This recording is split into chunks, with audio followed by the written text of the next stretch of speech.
всички! Добре дошли на заключителната среща, която организираме по проект Европа в спомени. Идеята е да проведем във всички страни партньори Ден на Европа в спомени, като по този начин се опитаме наистина да придадем тържественост на финалното събитие, с което да представим пред по-широка публика резултатите от 2-годишната ни работа. За мен наистина е удоволствие да анонсирам идеята на нашия проект, свързан с автобиографичното разказване. Всички ние, които сме тук и изобщо всеки един човек от своето детство, помни приказките, които са му разказвали. Разказването на истории, което започнахме или с което започнахме да се занимаваме преди повече от 15 години, днес вече е част от световния бизнес. Тъй като идеята на една 2-годишна работа е да се събере наистина една група доброволци, които да споделят своите лични истории по 2 големи теми.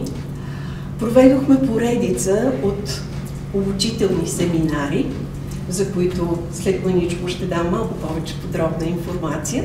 И това е един от аспектите, през който фактически успяхме да съберем вълнуващи лични разкази, представени в различни формати, които са част не само от нашето национално богатство, но и от това, което създадохме заедно с колегите си.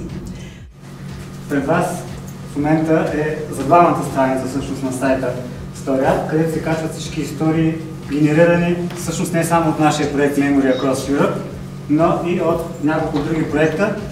В момента виждате отгоре 915 истории са генерирани вече в самия сайт и на практика тези истории обединяват различни съдби, които мисля, че биха отворили така доста широк кръгозор за спомените не само за Европа, но изобщо и за България, какво се случва през годините, може би най-вече от близкото минало, но и преди 1989 година. Тази платформа Story мисля, че ще бъде полезна, защото освен голямата история, в историите, които записваме тук, присъства точно малката история, която дава много повече нюанси за голямата история. Това са нашите наръчници. Защо са това? Защото представят семинари, които са в присъствена форма и такива, които са в дистанционна форма.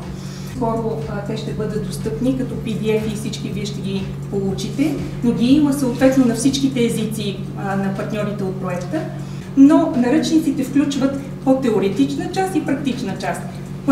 Теоретичната част разказва малко повече за методологията и философията, защо е важно да използваме най-общо казано похвата на разказването на истории или автобиографичното разказване, като има наистина опит да се види колко мащабно стана това разказване, за което спомена и Вили в самото начало, то се превръща до някъде в бизнес. Всеки продава чрез историята, която разказва реално, до това колко е важно разказването на историите в образованието. Моите ученици го казват.